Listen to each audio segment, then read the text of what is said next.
त्यामध्ये आले आहे.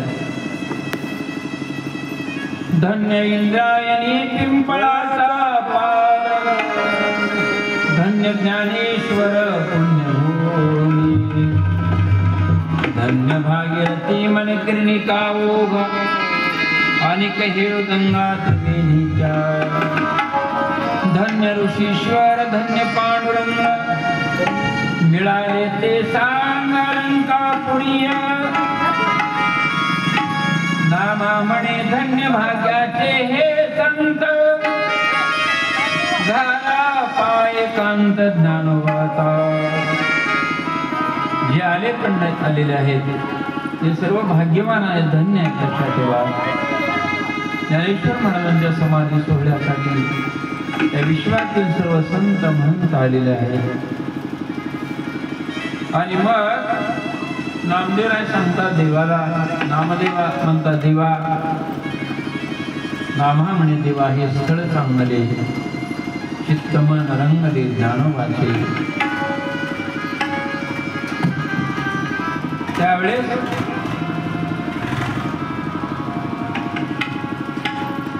देव म्हणत आहे, देव म्हणे स्थळ सिद्ध हे अनादी, येथे समाधी ज्ञानदेवा, अष्टोत्तर वेळा साधी समाधी, ऐशे हे अनादी भावासे.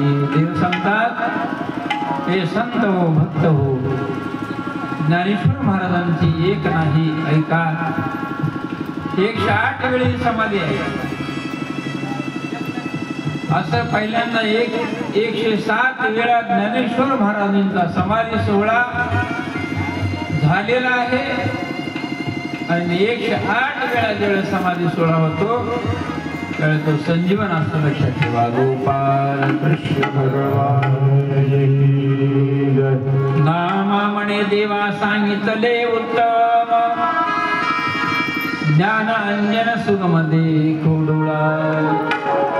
ज्ञानेश्वर महाराज नामदेव महाराज सांगतात देवा तुम्ही सांगितलेलं आहे, पाहायला आनंद झाला.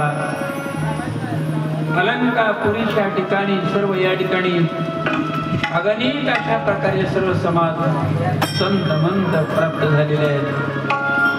सर्वांना या ठिकाणी प्रत्यक्ष न्याहाळलेलं आहे, लिंबलोण या ठिकाणी केलेलं आहे. अलंकापुरीच्या ठिकाणी कुणी कीर्तन केलेलं आहे. वैकुंठातून सर्व ब्रह्मादिक देव आलेले आहेत. आस्तिक नास्तिक उदकी करील ब्रह्मरूप कोटी पुळा सहित उद्धरीन.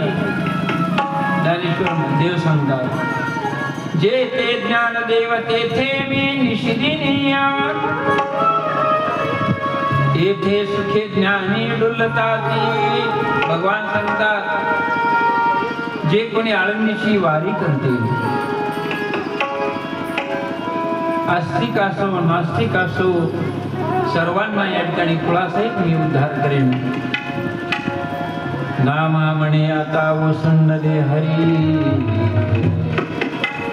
जडमुळावरी कृपा केली.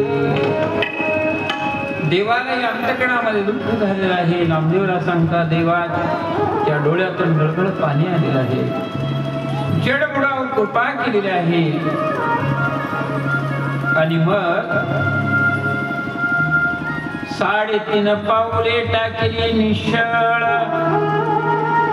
नमिले स्थळ उत्तरायणी. देव म्हणे ज्ञाना होई सावधान, माग वरदान मज काही. 3.5 पावलं भूमी या ठिकाणी टाकलेले आहेत, स्थळ निश्चय केलेला आहे, उत्तरायण चालू आहे. देव म्हणतात की हे ज्ञानेश्वरा सावध हो, मी प्रसन्न आहे. वरम रोही वरम रोही. ज्ञानदेव म्हणे शुद्ध कार्तिकी मासिय, व्रत एकादशी स्वामीकडे. ज्ञानेश्वर महाराज सांगतात देवा इकडे लक्ष द्या, तुम्ही प्रसन्न जर असा तर कार्तिक शुद्ध एकादशी पंढरीची वारी, स्वामीची वारी घडावी. कृष्ण पक्षी व्रत हरी दिनी परिपूर्ण, मागितला मान ज्ञान देवी. हे भगवान, कार्तिकीचा सोहळा पंढरीला आला. कार्तिक शुद्ध एकादशी आणि कार्तिक कृष्ण पक्ष एकादशी आहे. त्या एकादशीला आळंदीला वारी घडावी, तो मान ज्ञानेश्वर महाराजांनी पांडुरंग परमात्म्याला मागितलेला आहे. नामा म्हणे देवा वडीने देता, जोडले हे संता पियुषते. पांडुरंग परमात्म्याने वरदान दिलेलं आहे. ज्ञानेश्वर महाराजांची इच्छा पूर्ण केलेली आहे. नामदेवला म्हणतात, देवानं आवडीने वारी दिली, त्यामुळे संतांना पियुष